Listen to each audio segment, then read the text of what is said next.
Welcome back to the 2010 ordinary level cash flow statement. I'm going to do part B now, and just in front of you there is part B's requirement. It's prepare the cash flow statement of Roger Limited for the year ended 31st of the 12th 2009 using the following headings. So again, I would say the difference between this and higher level is that at higher level you had to memorize the headings and you got marks for knowing the headings. At ordinary level they give you the headings, but you also get marks for them, so all you have to do is transcribe them correctly from the question into the answer. So in preparing for this, let me see if I can scroll out here a bit. So I prepared the cash flow statement with the headings there. Now ordinarily I'm not suggesting that you do that and then put in the figures afterwards. It's just for the sake of this video to make things run more smoothly. I put in the headings first and I'm going to fill in the figures afterwards. Okay, so first thing to note, the title of the cash flow statement is Cash Flow Statement of Roger Limited for the year ended 31st of the 12th 2009, and that you can take straight from the question again, because it says prepare the, and then the rest of it is cash flow statement of Roger Limited for the year ended 31st of the 12th 2009. So that's your heading. Then the first heading they say to use is operating activities. So if we look here, all I did was create a heading, operating activities, underlined, and then the item that you put under that heading is whatever the last line of the Part A or the first reconciliation statement was. So if we go back up to that again, the last line says net cash flow from operating activities 86,000. So that's what we're going to put in there. Just write that down here. Net cash flow operating activities. Okay, and for the sake of this question as well, you can just use one column on the right hand side for all your figures. In some of the solutions you'll be looking at when you're practicing these questions, you'll see them using two columns. Sometimes they're subtotaling some of the figures before bringing them over to the very far right hand side column, but one column will do also. So we said already in the last line, the net cash flow from operating activities is 86,000 there. That's the same figure we're going to write down here. And it's a plus 86,000. If it had been a minus up above, it would be a minus down here also. Okay, so the basis of this cash flow statement really is just money in and money out. So any money that you got into the business during the period, the year ended 31st of the 12th 09, goes in as plus. Any money that you spent goes into this as a minus, and what we want to know at the end of this cash flow statement is whether you had an increase or a decrease in cash in comparison to the year before. Okay, so the next heading, again, this is the last time maybe I'll go over here, but just to show you, it's the same as in the question. It says return on investment in servicing and finance, and the heading you put in underlined here, return on investments in servicing and finance, and each one of those headings is worth 1 mark in the exam. So the return on investments in servicing and finance, we already had this when we went through the higher level question, but I'll just briefly state these again. Return on investments is referring to any investment income that you might receive. Now, I wouldn't think at the ordinary level you will ever see investment income in the question, but just on the off chance it would go in underneath that heading.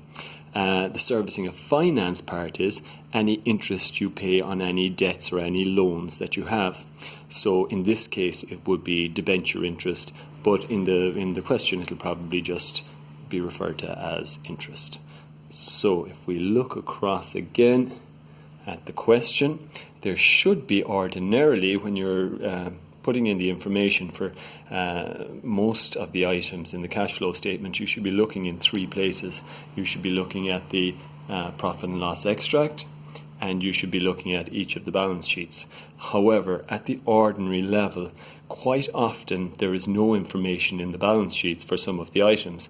Now, if there is no information in the balance sheet for any of the items, then all you need to do is take the information from the profit and loss extract. The reason being is the profit and loss tells you the amount that you ought to be paying, and the balance sheets tell you how much you owe at that particular point in time. So if you didn't owe anything in 2008, and then you have a bill, or you ought to be paying, if we look at the interest there, 9,000 for 2009, and then you also have no interest owing in 2009. If you look at the less creditors amounts falling due within 1 year section, it doesn't say anything about you owing any interest. Well, then we have to assume that you paid all of the interest from that €9,000 bill for 2009. That okay? And the same goes for any other bills or expenses. If you didn't owe anything prior to the start of the year, and you don't owe anything at the end of the year, then it means you must have paid in full the amount of the bill for that year. So again, for interest, we see it's 9,000 up there, no entry in either of the balance sheets, so 9,000 is what can go into the return on investment section, and we'll just call it interest paid.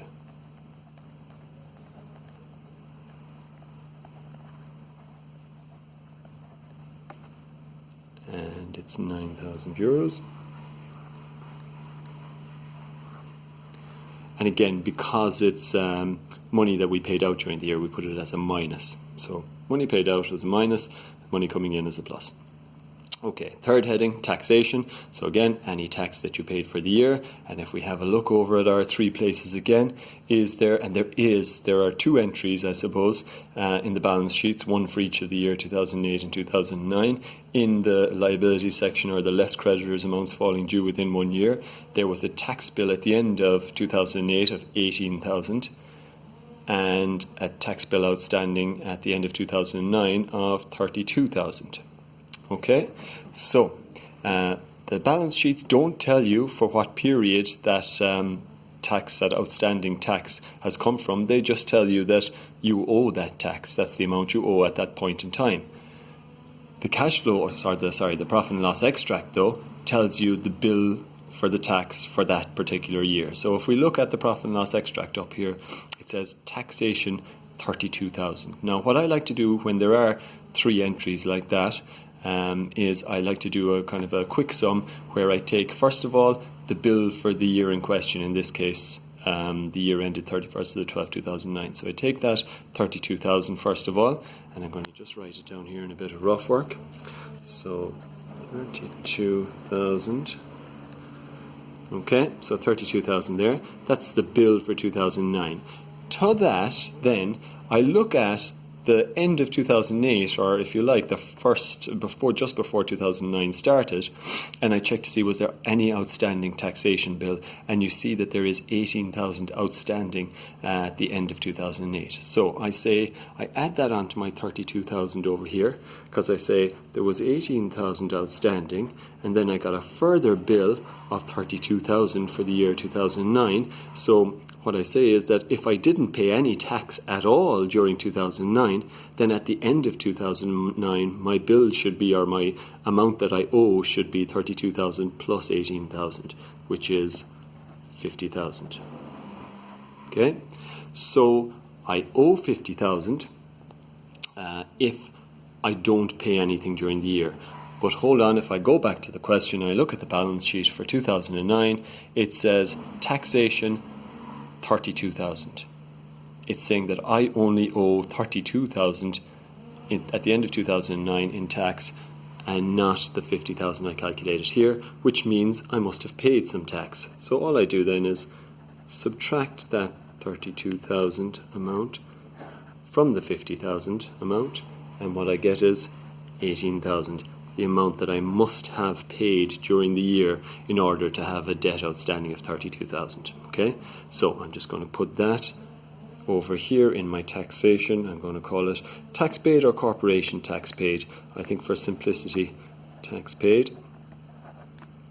And I'm going to give it, again, it's money I paid out during the year, so I'm going to call it a minus, and minus 18,000. Is that okay? So the next thing then is just to recap on that, and you can do this quite often. Anytime if we're talking about an expense and we're talking about having figures in the profit and loss extract and also in either one or both of the balance sheets, what you can do is take, first of all, the figure from the profit and loss extract, add the figure from the earlier balance sheet, and even if that's 0, you can just do a kind of a +0 if you like, get your total, and then subtract whatever the amount from the more recent balance sheet is, and that will give you what you paid for the year. Okay, moving on then. The next heading is capital expenditure and financial investment. And just like we said in the higher level question, capital expenditure refers to, in this particular instance, spending money on fixed assets, and financial investment is when you buy or sell any of your investments. And I should say, even though it says capital expenditure, it's buying or selling fixed assets. So it's money coming in from the sale of fixed assets